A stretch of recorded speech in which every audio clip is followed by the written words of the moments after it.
Hey,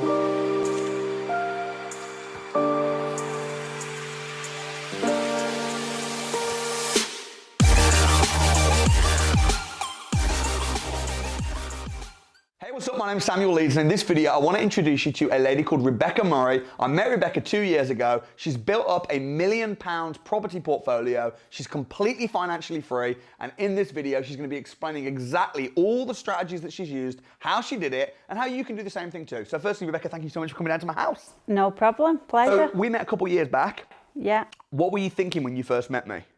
Well, I was a bit dubious, all the online stuff, but I loved your YouTube channels and everything, so we're just buzzing to get started and just watch and see and learn. So out of all the strategies that I teach, leased options, rent to rent, joint venture, buy refurbish refinance, HMO, serviced accommodation, you've done every single strategy. I honestly think you're the first person to come on Winners on a Wednesday that has not just done, but dominated in every single different strategy in property. Yeah, well, I've tried to just keep everything, you know, not just to one strategy. I wanted just to open my options up. So that's why I've just went into the academy, looked at every strategy and just tried everything. So give me a little bit of background. What were you doing before you became full-time in property and became a property millionaire? And what did life look like, and how's it kind of changed? Well, I've got a signs and graphics business. I still do that now alongside the property. So I was involved in that 100%. I was looking for something else just alongside it, and I came across your YouTube channels, and that's how I got into it, really. I knew absolutely nothing about property. I owned my residential property, but that was it. So now your portfolio is valued at how much? 2 million. That's ridiculous. I know you've done that with joint ventures through the academy, which we'll talk about. Did you have a lot of money to start with? Did you have like a load of money in the bank and inheritance? No. How much money did you start with? Probably a couple of grand. A couple of grand. All right, so you're gonna need to tell us the secrets, and you're gonna need to share what you did. So your first property, how did you finance it? What was it? Give me the figures. So we're a buy-to-let, and it was mid-COVID when everything stopped, everything shut down. We decided to carry on, plough through, and we found this deal, decided to keep it because it was a good little buy-to-let, £50,000 purchase price. And it took that long to go through. I think it took about 12 months to go through. It were worth 60 when we actually purchased it. We sold the deal in the meantime. Project managed the deal as well, so that paid for it. It was a free house to us. Okay, so you bought a house for 50 grand, right? The deposit, obviously it's small. You're not talking a lot of money. No. So you paid for the deposit from packaging and selling other deals. Yeah. Who did you sell that deal to? How did you package it? And what was the deal? It was just an investor, again, through the academy and through all our contacts and reaching out on all the platforms, all the social media sites, Samuel Leeds. And we generated a list from that, put the deal out to him and sold it, yeah. And then they actually live in London, so they asked us to project manage the. So you got a finder's fee. Yeah. You got a project management fee as well. Yeah. You took that money and then you put that towards your little buy-to-let. Yeah. Genius. Yeah. Also as well, your company Rave Investments, which again is a joint venture. Rebecca and Dave, Rave, which is absolutely awesome. When did you decide I'm going to scale up really big now? Okay, I've got this little house, I've packaged and sold a deal, I'm doing okay. When did you decide I'm going big? I'm going to do all the strategies and I'm going to become a property millionaire? From day one. Okay. We've just continued working throughout. I mean, we've been working day and night. We're having our own businesses alongside. It's not been an easy road at all. It's day and night, and we've just been carrying on, and every opportunity is just, you know, come to us, or we've found it, we've been out there. We've just been very, very active and networking across the Samuel Leeds platforms, networking across all social medias, and turning up, going to the events. So it's all accumulated through being active, really. And I have to commend your hard work, because you've literally just got your head down, cracked on with it. What's the cash flow then? So I know you've got a couple of £1 million worth of property, which is Rave Investments, which is a joint venture with you and Dave. But still, property millionaire even in your own right, because half of two is one. So congrats. But cash flow, how much actual profit per month is your property company making? On average, £11,000 per month. That's crazy. Yeah. I mean, you must be pinching yourself still sometimes. And I am, because we've grew so fast as well. Yeah. It's been 12 months for Rave Investments. So we've accumulated that in 12 months. It is a bit of a... Sometimes I'm just carrying on all the time. I don't even sit down to look at the figures. We're just on to the next one, the next one, the next one. And then when we finally sit down, it's like, really? I know you're married. Your husband, what does he make of all this? Oh, he thinks I'm crazy. He does. He really, really, he just says to me, if there's anyone that can do it, you can do it. He doesn't know anyone that works as hard as me. So, and if I want something, I'll go and get it. What about the rest of your family? How did they perceive this whole thing? I didn't tell anybody at first. I kept it really quiet. And then as time's gone on and I've grown, more and more people have got to know, and they've been really, really supportive. Maybe because you didn't tell them what you were going to do, you showed them what you did? Exactly, yeah. I mean, I got to a point where I couldn't hide what I was doing anymore. It was all over social media, and people seeing in me different areas, asking me questions. And even from a signs business, people started asking me and that. Like I realised a lot of my customers were in property. So we had something else to talk about as well.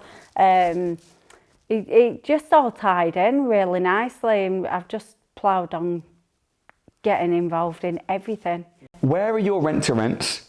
Manchester city centre, a 2-bed apartment that works really well, and we've got one in Liverpool that we're turning into a party pad. Nice, a party pad. See, most people that do serviced accommodation say no parties, but you're leaning into that and saying this is actually designed for parties. Yeah, so it's a 3-floor block. Each floor sleeps 8 people. And then the top floor, we're going to separate them off, we think, for couples. Because we find that, when we've done our research, that there's all these party pads, but where a couple's going to go, they can go in the Premier Inns, but it'd be nice to have somewhere right in the centre next to all the bars where they can go and enjoy. How have you done this so fast? How have you learned all the ins and outs of rent-to-rents and serviced accommodation and gone and got a deal and got the money coming in alongside your signs business? How have you managed to do it so quickly? So much effort, just being active and being involved and speaking with people, networking. Me and Davey work great as a team, we bounce off each other. If I need to do something in my signs and the property needs doing, he'll do it, and vice versa. And just really keep watching the videos. Even now, I still go back to the videos just to have a brief look, because you forget, because I'm so busy doing so many strategies, and it's just a nice little reminder for myself. So you rent to rent, you've got your buy to let. What other properties have you bought? And I know you've done buy refurbish refinance. How many HMOs do you have? 4. 4 HMOs. Yeah. I mean, talk to me about some of these deals. Give me some of the figures, and how have you managed to finance them? Because you said you started with £2,000. I get how you financed the first one. You just packaged and sold a bit of deals, made some money from being a property deal sourcer, and then put it in. But how have you managed to finance 4 HMOs? I mean, where did you get the money? Joint ventures again, through the academy. And people have actually reached out to us, said they want to joint venture with us. They obviously see that we're active, we've got skin in the game, and they trust us. They like us as people. Yeah, joint ventures. We've got 2 next door to each other in Burnley, and we're turning them into 6-bed HMOs, and the basements, we're going to title split them and turn them into 2-bed apartments. So initially, we could actually sell the apartments on the bottom off and put some money into something else and keep the 6-bed above. So it's really just about structuring the deal. And it's interesting because people often ask me, they say, where are these joint venture partners? And I think that rather than looking for the joint venture partners firstly, you need to get the deals, you need to get the education, you need to become valuable. When people come to me and they say, I've got no money and I've got bad credit and what would you recommend I do? I'm like, well, stop counting what you haven't got and start looking at the cards that you have got and say, actually, how can I bring value to a joint venture partner? Yourself, for instance, you've project managed deals, you've gone on the academy, which is a really big investment, you've put money and time into education, you've spent hours and hours out in the rain, I remember when we first went into lockdown and everyone was all worried, oh man, we're into lockdown, let's wait and see what happens. Not you, you were out there going in estate agents, knocking doors and really pushing. So of course, then you're going to be able to bring value to somebody that wants to joint venture with you. But what advice would you give for someone that's looking for a joint venture partner, for someone that's wanting someone to put the money into their deals? What would you say? First and foremost, get the deal, get everything tied up. Don't worry about that later. Get everything together, then you can present something really good to them. Yeah. Once they see the figures, that at the end of the day, that's what they're after. They want to see their money's going to be put to good use. Yeah. So we got the deals, worried about that later. Right. Once we packaged everything up, had builders there, we knew everything. We were going ahead with it. We didn't even have the joint venture there, so we'd done it all. And then all they had to do was come in, bring the money in. But we also offered them to be involved if they wanted as well, like a bit of a learning experience for them. Where does that faith come from though? Because most people wouldn't have the courage to do that. Most people would think, no, I need to get all my ducks in a row. I need to wait for all the traffic lights to be on green before I start driving. Because finding a deal, getting builders quotes, if you then end up not being able to find a joint venture partner, you're a bit stuffed because you've offered, you spent time, you spent a little bit of money getting builders quotes, but you were just like, grab the deal, sort the details out later, worry about that later. That's an XYZ problem. Right now I'm in the ABC. Where does that courage come from? Years of being in the business, of just in a business really. You can't worry about them things or you'll never get there. If it's a good deal and the deal stacks, it's going to go. It's a no-brainer to me. These are pull all your own money out. So, at the end, we'll probably have more to put into something else. It's just so interesting though, because the reason I ask that question is because so often I think people sabotage themselves out of fear or, but what about, and they think about a problem that's not a problem today. Today, the problem is, have you got a deal? But it's like, but what happens if I can't finance it? But what happens if, and they're thinking about tomorrow's problems. And I think today's got enough problems of itself. I think if more people were saying, let me just walk the ABC and then figure out the XYZ later. The answer's always on the other side of the hill. Yeah. Let me just walk and then get to it. I think I really admire that about you. And I think that's, for me, I think that's one of the key reasons to why you've been so successful. What advice would you give to somebody that was starting out, someone that was maybe watching the videos, but like yourself a couple of years ago had no property experience, but was really wanting to get into property? What advice, knowing what you know now, would you give that person? Just throw yourself in there. There's been so much that I've learned along the way that I didn't even comprehend. It was, if you throw yourself into it, you're gonna learn like anything. You always start anything in life, whatever job you're doing, you don't go into that most of the time knowing the ins and outs of it. Yeah. So, and you throw yourself into that, so why can't you throw yourself into anything? Yeah. It's like, I always use the term of living around the world. It doesn't matter, it's a world. We all just live in different parts. Yeah. So go into New Zealand or somewhere, it doesn't matter, I'm just moving. It's just a different way.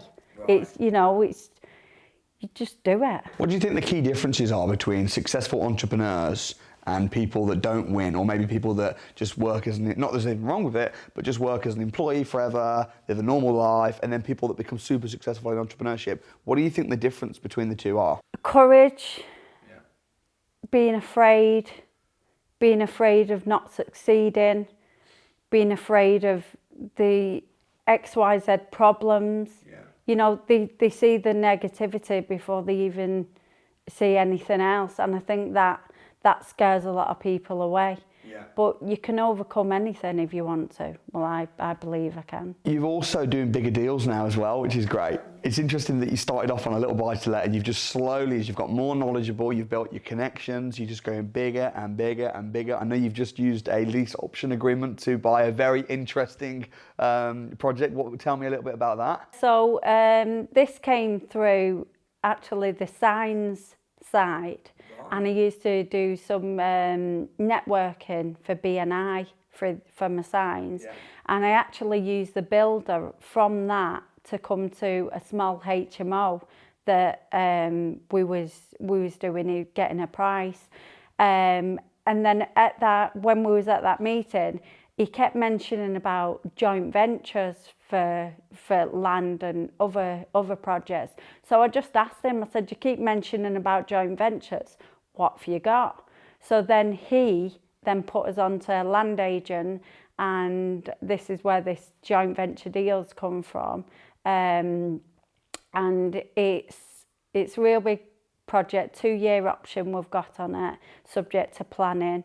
It's to build 9 units plus a conversion, and each unit will be worth $1 million each. There's a planning gain of 1.1 million on it. So it's massive for me. This is like a real learning curve for me. You know, it's been great, and to think that it started just off a little conversation in, you know, my signs side. I think it's brilliant. Huge. That's incredible. I can't believe that. I mean, that's like £9 million gross development value. And where are you up to? Have you had the heads of terms signed yet? The planning's going through, and the BAT survey, that's been done. I think we're having the second one done soon. Do you think people know when they meet you for the first time, or if they don't know your story, do you think people have got any idea how successful you are in property when they meet you? No, not at all. I still can't believe it myself. Like I said, it's gone so fast. I'm still in a whirlwind of still making things happen. So we've got so much more going on. I don't stop to look at what we've done. What was the moment when you decided you were going to go all in? Because clearly, over the last 18 months or so, 2 years now almost, you've been going fully in. When did you make the decision from just watching YouTube videos and to just go, you know what, I'm going in? When did you make the decision, and how did that come about? In lockdown, when I was on the, you did all the nightly calls to keep everyone motivated. And that's when I just really felt that I had this passion for it. And I'd not done anything. I could feel if I feel something so strongly, I know I'm gonna go for something. I don't feel strongly about everything. You know, it's very, I just know then. So when we actually met up with everybody, I just knew that I was going to move forward with it. When we've got into Rave investment side and started with that, that's when I've realised there's no going back for me now. That's amazing. And it's so funny because when we went into lockdown, you know what? A lot of other property training companies went into hibernation, you know, or went bust. And then, and I was like, right, going to lockdown, this is the opportunity now. On the phone to everybody, putting on all these virtual stuff, put everything online. And it's great. It's so many people succeeded over lockdown. And now obviously the property market, like that first property you bought, I bet that's gone up considerably now. What's you bought it for 50? It's now worth 70. Well, there we go. Just that little tiny deal alone, 20 grand profit. Well, we're just going to refinance it. Of course you are. And pull out your money and get something else. How do you feel about that, about debt? Because although you've got a very large property portfolio, 2 million, soon to be 10 million. I mean, if this one land deal comes off alone, that's going to be huge. But with all these millions, obviously, there's a lot of debt. It's not all profit. You're making £11,000 a month profit, cash flow through Rave, which is great. How do you feel about debt? Does that scare you at all? No, it really, my husband as well, he's very much like, he'll see the negative in everything. Every single thing he'll see the negative. But he's just like, now he doesn't even talk about debt. He doesn't talk about anything negative because I've just shut it all out. I'm like, if you haven't got anything good to say, don't say it at all. So now he's just all positive, go and do it, get us in debt. And it's all about belief. You've got to be in debt to make something. Yeah, it's good debt. You started with 2 grand. Yeah. Right. So you might have no debt. But if you've got no debt and no money and no cash flow and no assets and no nothing, then you're just going to end up having to work a job. Exactly. But if you can make debt your friend, yes, you might have a lot of debt, but you've also got a lot of net. Yeah. And to be a high net worth, you've got to be a high debt worth as well, generally speaking. So that's super exciting. What made you enroll onto the academy? The YouTube channels. I just sat at home. I watched one and then that were it. I couldn't stop watching them. Like my husband says, like, I feel like he's moved in with us. He's on the telly and like my daughter's like, Samuel, oh mummy, this looks like Samuel. She recognises you, and I was just reading the books, I was researching. I've still got a folder at home from when I started. It's like this thick of me writing everything off your YouTube channels. And it's just, I just got addicted to that. And then that's when I was like, right, we're going to the crash course. And from there, that came the academy. And it's from there I've just gone upwards. I think as well, when you're addicted to learning and growth, most people might want to watch Netflix, but when you're like, no, I want to watch property videos and I want to learn and you become addicted, you're clearly addicted to success, you're addicted to winning in property. And I think to get the kind of results that you've got, which are not normal, it's super normal, I think that you have to not only work smart, but you have to work really hard. You need the right people around you, and I think that's part of your success is also the fact that you've had good people. You've partnered with Dave, who's an incredible guy. He's also been on Winners on a Wednesday, and other academy members. And I think you're a real good example of somebody that knows the power of joint venturing. Yeah. Talk to me about joint ventures. I just love working with people. And I love giving people the opportunity to see what I'm doing, what I'm experiencing. And not just that, it's having somebody else there with us. They can also help along the journey. Yes. Everybody's got something to give, yes. No matter what it is. So, it's just a great experience all around, really. There's a saying that says if you want to go fast, go alone, but if you want to go far, go together. Yeah. Would you agree with that? Yes, definitely. That's why we decided to do it like that. There's many people out there that don't want to joint venture and they're happy. But we just felt like our personalities suited that strategy a lot. And it works great. We meet up with our JV partners all the time and we have breakfast and go through things. And even that brings future investments as well. We've had a couple of our JV partners now asking us to do another one. So just from that, it can, roll on to other things. And another thing I talk about a lot is fast pound and slow pound. So build your developments and your BRRs and your long-term wealth, but you need quick cash flow. And I know you're also doing quite a bit of deal sourcing. In fact, you sold a deal this morning, right, on your way here? Yep, so Dave, we're driving. I'm on my laptop as usual, doing all the little bits that we need to do. How much do you make? 3,999. The one sold this morning. So you just made 4 grand driving here today? Yeah. Incredible. What would you say to somebody that was thinking about coming along to some of the training, maybe the crash course or the academy, but was a bit like, oh, on the fence? What would your advice be, as if you were talking to a friend? Just go in with an open mind, really, experience it for yourself. Just let yourself be open to everything and anything. If you're a sensible person and you know what you want, it's there for the taking.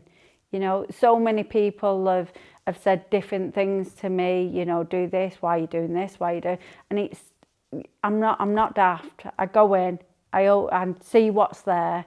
Yeah. I make my own decisions. I'm an adult, and look where I've come from it. Yeah, because I think people don't blink at going to university to learn how to learn a skill to get a job, but when they're going to become a professional property investor, they're like, oh, I don't know maybe I'll try and just have a bash and do it for free and do it. And it's like, actually, if you're serious about building something big, property investing, although it is simple, you can lose money as well as make money if you don't know what you're doing. And you can also, just be doing vanilla buy-to-lets when you could be doing HMOs or serviced accommodation. So, I personally think that the best investment to make is not property. I think it's yourself, whether that's investing not just money, but also time into learning and building your network and community. I would agree. I think that's super important. Yeah, definitely. I mean, even with that, putting money into your education, everything else just follows with it. If I wouldn't have put myself in that position and invested in myself, then I probably wouldn't have met Dave. We probably wouldn't have Rove Investments. So, yeah, you can sit back and try and do it yourself. But if you really want to make something of it and really focus, then you've got to. What would you say your strongest reason for doing this is?